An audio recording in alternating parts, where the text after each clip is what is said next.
ബിരിയാണി അടിച്ചിട്ട് ഉറക്കാല്. എനിക്കാണെങ്കിൽ ബിരിയാണി അടി ഇപ്പൊ കൊതിയൊന്നുമില്ല ഇന്ന്.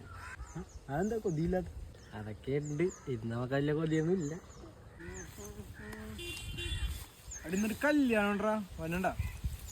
ബിരിയാണിയാണോ? വിളിച്ച കല്യാണമാണോ വിളിക്കാത്ത കല്യാണമാണോ? ഞാൻ വന്ന വഴിക്ക് ഒരു പന്തലുണ്ടായിരുന്നത്. നീ വന്നണ്ട. ഞാനൊന്നുമില്ലേ വിളിക്കാത്ത കല്യാണത്തിന്. ആ ഹലോ അമ്മ, രാവിലെ പറഞ്ഞ ചെമ്മിക്കറി ചൂടാക്കി വെച്ചേക്കുവാ. ചെമ്മിക്കറി? ഏത് ചെമ്മിക്കറി? അല്ല, രാവിലെ ചെമ്മിക്കറി ചൂടാക്കണവരെ പറഞ്ഞതാ. എടാ നിനക്കല്ലടാ, പട്ടിക്കാണ്. വീട്ടിലെ പട്ടിക്കാണതാ? അത് വീട്ടില് എനിക്ക് പട്ടിയുടെ പോലെ പോലും ഇല്ലേ? ഇല്ല. എന്താ ഉള്ളത് പിന്നെ വീട്ടില്? രാവിലത്തെ പരിപ്പ് കറി ഇരിപ്പുണ്ട്. പരിപ്പ് കറി എനിക്കൊന്നും വേണ്ട. കല്യാണോട് നീയൊക്കെ പോണല്ല, ഞാനും വരാൻ കൊതിയുടെ അതെന്താ? എടാ ഞാനും വരാടാ, നിങ്ങൾ പോണല്ലേ?